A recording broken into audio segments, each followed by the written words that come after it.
Hi students, good evening to all. Now welcome back our favorite video channel HGVS BRK. So ఈ రోజు మనం నేను చెప్పుకున్న topic ని కంటిన్యూ చేస్తున్నాం. రిమైనింగ్ ప్రాబ్లమ్స్ కూడా ఇక్కడ సాల్వ్ చేద్దాం. సో ద నెక్స్ట్ ప్రాబ్లం ఏమి ఇచ్చారంటే చూస్తే integral of 0 to 1/2 x sin inverse x by square root 1 minus x square dx అని ఇచ్చారు. సో ఇక్కడ మనం డైరెక్ట్ గా సబ్స్టిట్యూషన్ మెథడ్ అప్లై చేసి దీన్ని సాల్వ్ చేయొచ్చు. సో ఇక్కడ మనం ఏం చేస్తున్నాం, sin inverse x ని సమ్ t అనుకుంటున్నాం. ఇప్పుడు t equal to sin inverse x గా తీసుకుందాం. సో sin t వాల్యూ ఏమవుతుంది, x అవుతుంది. సో దీని డెరివేటివ్ చేస్తే dt equal to sin inverse x derivative 1 by square root 1 minus x square dx. So ఇప్పుడు x ప్లేస్ లో sin t తీసుకుంటున్నాను, అలానే dx by square root 1 minus x square place లో dt తీసుకుంటున్నాను. మరి లిమిట్స్ కూడా చేంజ్ చేసుకోవాలి. సో ఇక్కడ లిమిట్స్ తీసుకున్నప్పుడు అప్పర్ లిమిట్ ఏమో x ప్లేస్ లో 1/2 తీసుకుంటే put x equal to 1/2 which implies t value sin inverse 1/2. sin inverse 1/2 means pi by 6. అలానే x ఈక్వల్ టు 0 తీసుకున్నప్పుడు మనకి ఏమవుతుంది, t equal to sin inverse 0. So దాని వాల్యూ 0 అన్నమాట. సో ఇప్పుడు మనకి ఇచ్చినటువంటి ఇంటిగ్రేషన్ ని i అనుకున్నట్లయితే so i equal to integral over 0 to pi by 6. x means sin t అవుతుంది. సో అలాగే sin inverse x ని t అనుకున్నాం. So t into sin t dx by square root 1 minus x square ఉంది, దాని place లో మనం dt తీసుకోవచ్చు. So ఇప్పుడు డైరెక్ట్ గా ఇక్కడ ఫార్ములా అప్లై చేస్తున్నాం. we know that integral uv equal to uv1 minus u dash v2 plus u double dash v3 minus and so on. So ఈ ఫార్ములా ఇంటిగ్రేషన్ బై పార్ట్స్ లో one type of formula ఇది. ఈ ఫార్ములాని apply చేస్తే so in that one ఏమవుతుంది, u v1 అన్నాడు. So u అంటే t, u means t. అలాగే sin t వాల్యూని v గా తీసుకుంటున్నాను. v గా తీసుకున్నప్పుడు v1 means integration of sin t. So minus cos t అవుతుంది. So between the limits 0 to pi by 6. అలానే మైనస్ u డాష్ t యొక్క డెరివేటివ్ 1 అవుతుంది. అలాగే మైనస్ cos t యొక్క derivative integration minus sin t. So minus sin t between the limits 0 to pi by 6. So the next term u double dash అంటే 1 యొక్క derivative constant కాబట్టి 0 అవుతుంది. Only ఈ 2 terms మనకి ఇక్కడ వస్తుంది. కాబట్టి దీన్ని సింప్లిఫై చేస్తే మైనస్ పక్కన పెట్టినప్పుడు t value pi by 6 cos t cos pi by 6 cos pi by 6 అంటే √3/2. అలానే మైనస్ t వాల్యూ 0 కాబట్టి టోటల్ గా సెకండ్ లిమిట్ 0 అయిపోతుంది. సో సెకండ్ దాంట్లో minus of minus plus sin pi by 6 sin pi by 6 అంటే 1/2 minus sin 0 sin 0 అంటే 0. So clear గా మనం గమనించినట్లయితే దీని వాల్యూ ఎంత అవుతుందన్న, సో 1/2 మైనస్ ఇక్కడ √3 pi by 2 6 12 అవుతుంది. √3 pi by 12 అవుతుంది. సో ఇక్కడ 12 మనం సింప్లిఫై చేసుకొని 4 3 జా 4 √3 కింద రాసుకుంటే ఇక్కడ 1/2 మైనస్ √3 pi by 12 ని 4 into √3 హోల్ స్క్వేర్ రాసుకున్నప్పుడు స్క్వేర్ క్యాన్సిల్ అయిపోతుంది. డైరెక్ట్ మన value 1/2 minus pi by 1/2 minus pi by 4 √3. So 4 √3 అనేది ఆన్సర్ అన్నమాట. సో ఈ question very easy question, substitution method apply చేసి చేయొచ్చు. అలానే నెక్స్ట్ ప్రాబ్లం అబ్జర్వ్ చేసినట్లయితే if integral over 0 to 2024 pi 2023 power sin square x by 2023 power sin square x plus 2023 power cos square x dx, దీని యొక్క value k అంటున్నాడు. ఇప్పుడు మనం find out చేయాల్సిన value 2k by pi plus 1. So ఇప్పుడు ఇందులో direct గా మనం గివెన్ ఇంటిగ్రల్ ని i అనుకుందాం. So i equal to 0 to 2024 pi 2023 sin square x by 2023 power sin square x sin square x plus 2023 power cos square x dx. So దీని value already k అని ఇచ్చారు. So ఇప్పుడు ఏమవుతుంది direct మనకి దీని నుండి సో కింగ్స్ రూల్ అప్లై చేస్తే ఇక్కడ మళ్ళీ మనం కింగ్స్ రూల్ అప్లై చేస్తుంది. Applying Kings rule. So King's rule ఏం చెప్తుంది? 0 to 2024 పైని మనం 4048 పై బై 2 గా రాసుకున్నప్పుడు 2023 power sin square x by 2023 power sin square x plus 2023 power cos square x. So King's rule apply చేసే ముందు దీన్ని మనం ఏం చేస్తున్నాం అంటే 4048 into 0 to 2024 sorry pi by 2 already common తీసాం. పై బై 2 ఉంటుంది. Pi by 2 into 0 to pi by 2 2023 power sin square x whole by 2023 power sin square x plus 2023 power cos square x dx. So 0 to pi by 2 ఉంది కాబట్టి Kings rule apply చేస్తే ఇది cos square x అవుతుంది. అలానే దీనికి ఇదే i value, దీని sum i1 అంటారు. So 4048 so cos square x అవుతుంది. నెక్స్ట్ దీని కింగ్స్ రూల్ అప్లై చేసినప్పుడు cos square అప్లై చేసినప్పుడు టోటల్ వాల్యూ మనకి pi by 2 minus 0. Pi by 2 minus 0 అంటే మనకి ఈ రెండు మనం యాడ్ చేయాలి కదా, అంటే డైరెక్ట్ మనకి పై బై 4 అవుతుంది. పై బై 4 అవుతుంది. పై బై 4 అంటే మనకి దీని వాల్యూ 4 1 జా 4 40 41 4. సో 1012 పై వచ్చింది. సో దీని యొక్క వాల్యూ 1012 పై. డైరెక్ట్ గా మనం కింగ్స్ రూల్ ఇక్కడ అప్లై చేస్తే దీని యొక్క వాల్యూ పై బై 4 అంటే రాయొచ్చు. సో ఇప్పుడు దేని వాల్యూ ఇది k value. So that value will be k. So మనం ఫైనల్ గా ఫైండ్ అవుట్ చేయాల్సిన value 2k by pi plus 1. So in the 2 by pi k value 1012 pi plus 1. Pi cancel 2024 plus 1. So 2025. So this is the final answer. So next problem చూస్తే integral over 0 to pi cos x by square root 1 minus sin square x dx ఇచ్చారు.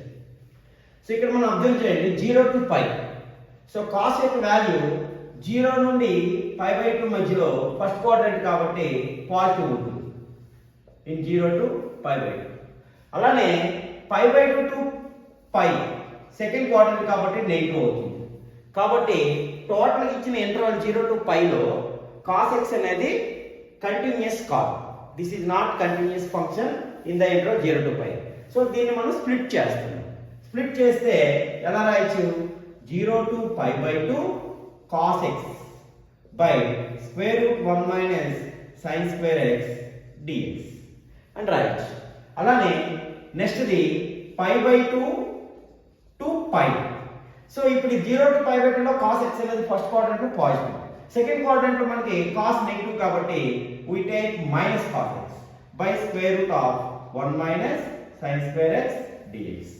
So clear గా గమనించండి, first quadrant లో 1 minus sin square x అంటే cos x కదా, so positive అన్నమాట. So ఇక్కడ 0 to pi by 2 cos x by ఇక్కడ plus cos x తీసుకుంటున్నాం. So cos x by cos x dx plus ఇక్కడ మనకి ఏమవుతుంది, x అయితే మైనస్ కింద తీసుకోవాలి. pi by 2 to pi cos x by minus cos x అవుతుంది. సో ఇది ఒకటి గమనించండి, ఇక్కడ స్క్వేర్ రూట్ లో mod sin x అవుతుంది, mod cos x అవుతుంది కాబట్టి mod cos x value 0 to pi by 2 లో పాజిటివ్ గా ఉంటుంది, pi by 2 to pi లో నెగిటివ్ గా ఉంటుంది. అందుకే ఆ రకంగా తీసుకున్నాం. సో ఇప్పుడు ఈ రెండు క్యాన్సిల్ అవుతాయి. సో ఇక్కడ 1 యొక్క integration x between the limit 0 to pi by 2 minus ఇక్కడ కూడా pi by 2 to x వస్తుంది, pi by 2 to pi అవుతుంది. సో డైరెక్ట్ సింప్లిఫై చేస్తే pi by 2 minus 0 ఇది minus of pi minus pi by 2. So clear గమనిస్తే ఇది pi by 2, ఇది pi by 2 minus pi by 2. So total value cancel అయితే 0 వస్తుంది. So very easiest question. Now the next question గమనించండి. ఇది substitution method ద్వారా చేద్దాం. ఇక్కడ cos x ని t అంటే put cos x equal to t అంటే సో ఏమవుతుంది? cos x derivative minus sin x into dt equal to minus sin x into dx equal to dt అవుతుంది. సో డైరెక్ట్గా మనకి sin x dx వాల్యూ కావాలి. sin x dx ఏమవుతుందండి? Minus dt అవుతుంది. So ఇక్కడ limits కూడా change చేయాలి. So put x equal to minus pi తీసుకుంటే x వాల్యూ మైనస్ పై తీసుకుంటే cos of minus pi cos అంటే t వాల్యూ మైనస్ 1 అవుతుంది. అలాగే x వాల్యూ పై బై 2 తీసుకుంటే t equal to cos pi by 0. So t equal to 0. Now the limits are minus 1 to 0. Sin x dx place for minus dt right. So this is sin square t. Sin square t into minus already outside రాసుకుందాం dt. Sin square t into dt. So ఇక్కడ clear గమనించండి. sin square t అంటే మనం ఎలా రాయొచ్చు మళ్ళీ? minus 1 to 0 1 minus cos 2t by 2 dt 1 minus cos 2t by t cos 2t by 2 into dt and right. So that equal to minus of 1 by 2 t minus లేదంటే 1 by 2 direct common తీసేయండి 1 అంటే integration t అవుతుంది cos 2t అంటే sin 2t అన్నమాట by 2t derivative 2 by 2 ఉంటుంది. So between the limits minus 1 to 0. So ఇప్పుడు మనం direct limits apply చేస్తే minus 1 by 2 into t plus 0 వేసినప్పుడు t 0 minus 0 టోటల్లీ 0 minus 1 వేసినప్పుడు plus 1 అవుతుంది. సో డైరెక్ట్ రాస్తున్నాను plus 1 అవుతుంది.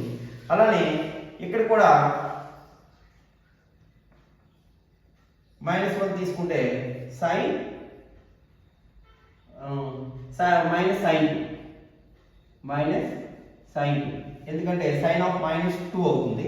సో దాన్ని minus sin 2 అని రాయొచ్చు by 2. సో క్లియర్ గా గమనిస్తే మనకి ఏమవుతుంది ఇక్కడ minus of minus plus. So sin 2 by 4 minus 1 by 2. So this is the solutions for this question. sin 2 by 4 minus 1 by 2. అలానే 30th ప్రాబ్లం. నెక్స్ట్ ప్రాబ్లం ఇందులో చూసుకుంటే un value 0 to pi by 2 1 plus sin t power n sin 2t dt అని ఇచ్చారు. So direct అదే తీసుకుందాం un. So u of n equal to 0 to pi by 2 1 plus sin t whole power n. ఇక్కడ sin 2t ని 2 sin t cos t అని రాస్తాం. sin 2t ని 2 sin t cos t అని రాస్తాం. ఇప్పుడు బ్రాకెట్ లో ఉండేదాన్ని సమ్ u t s లో ఏదైతే సమ్ k అని తీసుకుందాం. So put some k equal to 1 plus sin t. That means sin t యొక్క value k minus 1. Sin t value k minus 1. So ఇక్కడ sin t derivative cos t into dt equal to dk. So k derivative with respect to చేసినప్పుడు dk by dt వస్తుంది. dt left side తీసుకొస్తే cos t dt value dk అని రాయొచ్చు. So ఇప్పుడు limits కూడా change అవుతాయి. Limits ఎలా change అవుతాయి? పుట్ t ఈక్వల్ టు 0 తీసుకుంటే t వాల్యూ 0 తీసుకుంటే k వాల్యూ 1 ప్లస్ 0 సో 1 అవుతుంది. అలాగే t equal to pi by 2 తీసుకుంటే k value 1 plus sin pi by 2 1 2 అవుతుంది. So our limits are u of n equal to 1 to 2 1 to 2 1 plus sin t మనం already k అనుకున్నాం. So k power n. అలానే sin t ఉంది. sin t value k minus 1 అని రాయొచ్చు sin t value. అలాగే cos t dt ఉంది. 2 already బయట తీసుకొచ్చేసింది constant కాబట్టి cos t dt ప్లస్ లో dk కూడా రాయొచ్చు. సో డైరెక్ట్ గా దీన్ని ఇంటిగ్రేట్ చేస్తే 2 into k power n plus 1 ఉంది. అంటే k power n plus 2 n plus 2 by n plus 2 అవుతుంది. మైనస్ k పవర్ n దానికి integration k power n plus 1 by n plus 1 between the limits 1 to 2. So ఇప్పుడు ఇది దేని value u of n value. But మనకి n plus లో ఏం ఇచ్చారు 4 ఇచ్చారు. సో u ఆఫ్ 4 కనుక్కోండి. సో 2 into u ఆఫ్ 4 అనేది n ప్లస్ లో తీసుకుంటే ఏమవుతుంది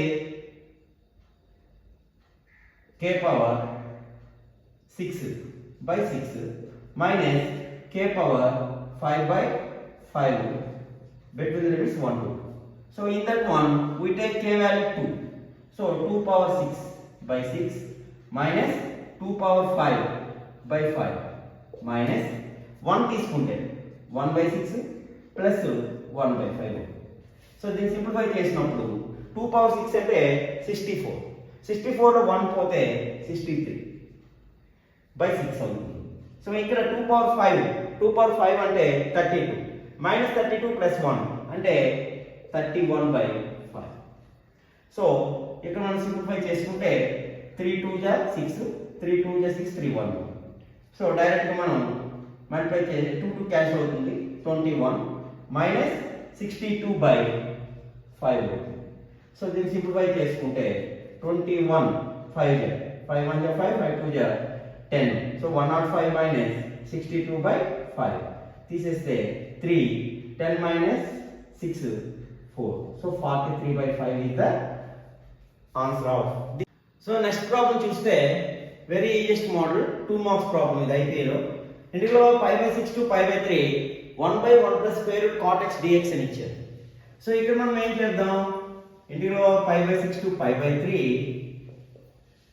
1 by 1 plus square root cot x ని square root cos x by square root sin x అని రాసుకుందాం. సో డైరెక్ట్ మనం దీన్ని ఏమని రాయొచ్చు ఇందులో π by 6 to π by 3 root sin x 5 వస్తుంది root sin x by LCM root sin x into 1 root sin x plus root cos x into dx. So already మనకి IP ప్రాబ్లమే ఇచ్చారు డైరెక్ట్ గా దీని యొక్క వాల్యూ ఏమవుతుంది. సో దీన్ని జనరల్ గా i గా తీసుకున్నప్పుడు 2i equal to ఇందులో 5 by 6 to 5 by 3 Kings rule కూడా అప్లై చేస్తే దీని వాల్యూ మనకి 1 into dx అవుతుంది. అంటే 5 by 3 by 5 by 3 minus 5 by 6. So that is also 5 by 6. So మనకి i యొక్క వాల్యూ కావాలంటే 2 ని కింద తెస్తాం 5 by 12. So this is the solution for first question. 14th question. అలాగే 15th క్వశ్చన్ అబ్జర్వ్ చేస్తే ఇక్కడ e power 3 by x by x square అని ఇచ్చారు. సో ఇక్కడ 1 by x ని సమ్ t గా తీసుకున్నాం. ఇది కూడా సబ్స్టిట్యూషన్ మెథడే. So put some t equal to 1 by x తీసుకున్నాం. తీసుకుంటే డెరివేటివ్ ఏమవుతుంది dt equal to -1 by x square dx అవుతుంది. మనకి dx by x స్క్వేర్ ఉంది కాబట్టి మనకి dx by x స్క్వేర్ ని లెఫ్ట్ సైడ్ తీసుకుంటే డైరెక్ట్ దాని వాల్యూ -dt అవుతుంది. సో అలానే లిమిట్స్ కూడా మనం అబ్జర్వ్ చేసినట్లయితే x యొక్క వాల్యూ 1 by 25 అయినప్పుడు t వాల్యూ 25 అవుతుంది. అలాగే x వాల్యూ 3 అయినప్పుడు t యొక్క వాల్యూ 1 by 3 అవుతుంది ఎందుకంటే 1 by x కాబట్టి. సో లిమిట్స్ మనం డైరెక్ట్ గా ఏమని తీసుకోవచ్చు t value 25 to t value 1 by 3 e power 3t అవుతుంది. 1 by x t అనుకున్నాం కాబట్టి e power 3t dx by x square value -d. So minus ముందుకు మనం పెట్టుకుంటే minus of integral of 25 to 1 by 3 e power 3t into dt అన్నమాట. So దీనికి direct integration ఏమవుతుంది minus e power 3t by 3t యొక్క derivative 3 కాబట్టి -1 by 3 బయటికి రాసుకుంటే అవుట్ సైడ్ లో లోపల ఉండేది e power 3t in between limits 25 to 1 by 3. So direct దీని value -1 by 3 t plus 1 by 3 తీసుకుంటే 3 3 క్యాన్సిల్ e వస్తుంది. అలాగే మైనస్ e పవర్ 25 3 జా 75. So -1 by 3 into e minus 25t plus లో తీసుకుంటే 20 by 3 is 75. So this is the solution for this question 15th. అలానే 16th question observe చేసినట్లయితే దీని యొక్క వాల్యూ 1 by t ఇచ్చి అప్పర్ లిమిట్ అనేది b అని ఇచ్చారు. అప్పర్ లిమిట్ వాల్యూ మనం ఫైండ్ అవుట్ చేయాలి. ఆ తర్వాత b - 1 హోల్ స్క్వేర్ ని సింప్లిఫై చేయొచ్చు. సో ఇక్కడ b సింపుల్ గా ముందు వాడు ఇచ్చేదే తీసుకుంటున్నాను. ఇక్కడ integral 3 to b x - 1 by ఇక్కడ x కామన్ తీద్దాం. x కామన్ తీస్తే 2 - x అని రాయొచ్చు into dx equal to 1 by 2 అని వాడు ఇచ్చారు. సో ఇప్పుడు సింపుల్ గా అర్థం చేసుకుంటే ఇది పార్షియల్ ఫ్రాక్షన్ లో మనం తీసుకుందాం x minus 1 by x into 2 minus x equal to some a by x plus b by 2 minus x. So then x minus 1 equal to a into 2 minus x plus bx కింద రాయొచ్చు. So denominators already cancel అవుతాయి. So దీని నుండి direct గా ఏం చేద్దాం, x coefficient ని compare చేస్తే కోఎఫిషియంట్ ఆఫ్ x ని కంపేర్ చేసినప్పుడు రైట్ సైడ్ వచ్చేసి minus a plus b equal to ఇక్కడ x కోఎఫిషియంట్ 1. అలానే కాన్స్టెంట్స్ కూడా కంపేర్ చేస్తే ఇక్కడ 2a ఇక్కడ వచ్చేసి మైనస్ 1. సో a వాల్యూ ఏమో మైనస్ 1/2. a వాల్యూ మైనస్ 1/2 కాబట్టి దీని నుండి b వాల్యూ ఏమవుతుంది 1 ప్లస్ a అవుతుంది. అంటే 1 ప్లస్ a అంటే 1 మైనస్ 1/2. ఇది కూడా మనకి 1/2. So a value minus 1/2, b value 1/2 వచ్చింది. a value minus 1/2 plus 1/2 right side వెళ్తే మైనస్ 1/2. సో ఇప్పుడు ఈ వాల్యూస్ ఇక్కడ వేసుకుంటే మన integral value 3 to b x minus 1 by x into 2 minus x ఎలా రాయొచ్చు, a value 1/2, b value a value minus 1/2, b value 1/2. So 1/2 పక్కన పెట్టుకోండి. పక్కన పెట్టుకుంటే మనం ఏమని రాయొచ్చు మైనస్ 1/x. అలానే ఇక్కడికి వచ్చేసరికి b వాల్యూ కూడా 1/2 అంటే plus 1/2 minus x into dx. So ఇందులో 1/2 క్యాన్సిల్ చేస్తున్నాను. ఎందుకంటే 3 to b mod minus 1/x. ఇక్కడ మైనస్ కామన్ తీస్తే మైనస్ ఆఫ్ 1/x మైనస్ 2 అవుతుంది into dx equal to 1. So ఇక్కడ మైనస్ టోటల్ కామన్ తీసి into 3 to b 1/x plus 1/x minus 2 into dx equal to 1. So minus అటువైపు పంపించేద్దాం. 1/x integration log x plus ఇది log mod x minus 2 equal to minus 1. ఇక్కడ between the limits 3 to b చూడండి. So log a plus log b so log mod x into x minus 2. So x square minus 2x అవుతుంది. Between the limits 3 to b equal to minus 1. So clear గా మనం ఈ values ఇందులో వేస్తే log b square minus 2b minus log 3 square minus 3 to the 6 equal to minus 1. So clear గా log mod b square minus 2b ఇక్కడ 3 square అంటే 9 minus 6 అంటే log 3 దాన్ని పంపించేద్దాం. ప్లస్ log 3 minus 1 ని log e అని రాస్తాం. సో ద నెక్స్ట్ స్టెప్ లో log b square minus 2b equal to log 3/e అవుతుంది. బోత్ సైడ్స్ ఇవన్నీ బేస్ e లను log e base e log base e log base e log base e log base ఇవన్నీ log base e లను. So ఇందులో clear గా both sides logarithm cancel చేస్తే b square minus 2b యొక్క value 3/e అవుతుంది. మనకు అడిగేది b మైనస్ 1 హోల్ స్క్వేర్ అడిగేది కాబట్టి ఇక్కడ మనం బోత్ సైడ్స్ కూడా 1 యాడ్ చేసుకుంటాం. Plus 1 equal to 3/e plus 1. So clear గా గమనించండి ఈ వాల్యూ ఏమవుతుంది b minus 1 whole square direct గా వచ్చేస్తుంది equal to 3/e plus 1. So this is the direct answer for this problem. So direct గా b అనేది రాలేదు మనకి. ఇక్కడ సింప్లిఫికేషన్ చేస్తే direct b minus 1 whole square value 3/e plus 1 వచ్చింది. So this is the solution for this question. So these